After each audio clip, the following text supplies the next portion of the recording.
Hi, so in this session we are going to start with the applications of bitwise operators. Okay, so let's discuss our first application. You have to check whether ith bit is set or not. So ith bit is set if its value is 1, it is unset if its value is 0. So this is for set, this is for unset. So let's say you have a number 5, this is like in 8 bits it will be like 101. If I give you that 5 comma I, let's say I value is 2, so bits starting from 0 1 2 3 4, it's like this. So second bit, that means this bit is set or not, you should return yes it is set, so you should return true. If I give you 5 comma I where I value is 1, so this bit is unset, that means this bit value is 0, so it should return false, that this bit is not set. Okay, so first bit is not set, second bit is set. So you will be given a number n and you will be given a number I, so you have to check whether ith bit is set or not in the number n. Okay, check ith bit is set or not in number n. If it is set, return true, if it is not set, return false. Okay, so for this concept we can use one important thing, that is we know that x and 0 is x for any bit, and x and 1 is x and 0 is 0, x and 1 is x only. Okay, so we can use this concept for this, for solving this. Let's say you have a number 5, so you have to check 101. So for any ith bit, what do you need to check?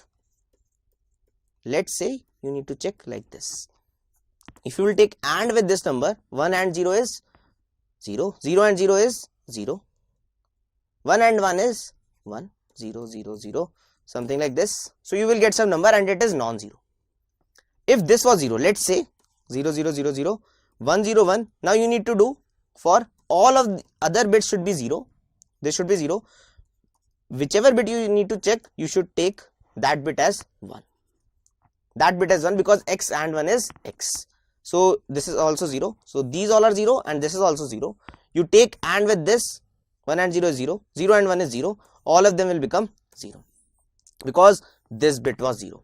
So you have to take AND with the number whose ith bit is 1. Okay, so whose only ith bit is 1. Rest of them will be 0. So let's say another example 9, if you need to see. So 9 is a how bitwise? 1 0 0 1. So 9 comma 2, this will be my second bit. You need to take a number like 0 0 0, all the bits are 0, only second bit is 1. This you take AND with this, you take AND with this number, this will be 1 and 0 0 0 0 0 0. All of them will be 0 if this bit is 0. If this bit was 1, then that will be 1. Other than those bits, the number does not represent. So if you take n AND with something, a number, let's see what will be that, and if it comes out to be non-zero, then that bit is set. If it comes out to be 0, then that bit is unset. I think we have reached out to that we have to take AND with this number. If we take AND with this number, it comes out to be non-zero, then that means that bit is set. If it comes out to be 0, then that bit is unset. Okay, great. Now what is this number? If you closely see this number, you need to take 1 at only ith position. Rest all position will be 0. So you can get that number how? This is 2 power I, this is 0 0 0. So this is number represented how? 2 power I plus 2 power I minus 1 into 0 plus 2 power I minus 2 into 0. Rest all of them are 0. So you have to take that this number is only 2 power I. So this question mark is actually 2 power I. This is like a 2 power I. If you take this, so this is 2 power 0. If you want to take AND with this number only whose rightmost position is 1, so this is 2 power 0. So if you take any number that bit is 1 only, so you need to take like 2 power 2. So its second bit will be 1. Only second bit will be 1. So that number is 9 and 2 power I. So our logic is, now if I need to take n and I am given a 9, so my logic will be I will take n and 2 power I. So I will calculate a number z, let's say, and that is power of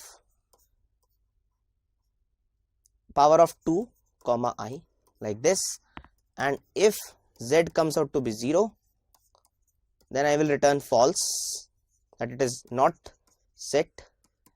If it comes out to be non-zero, any other value, I will return true, then that bit is set. Now what is the complexity of power function? So power function will take complexity log of I. How many times I want to take? So this is log of I. I can optimize this. How? We already know about left shift operators. So power of 2 comma I. So you know about left shift operator. If you do left shift operator by n left shift operator I times, so what it comes out to be n into 2 power I. You need to calculate 2 power I. So let's take the value 1. So 1, this will be what? 1 into 2 power I, this will be 2 power I.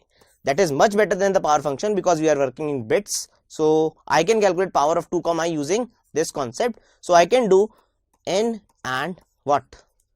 1 left shift I times, that value is actually 2 power I. I can use this and I can use the same logic. So it will be much better optimized as compared to this, and we have reached out to a solution that if I need to check ith bit is on or not, I need to take n and power of 2 comma I. Power of 2 comma I can be calculated by this 1 left shift I times, and if it comes out to be 0, then that bit is unset, that means I will return false, else I will return true. This is how I can check, this is how I can calculate that whether ith bit is set or not using the concept n and 1 left shift I times. This represents 2 power I. Okay, so this is how I can do, and this is how we can do. Okay, great, thank you.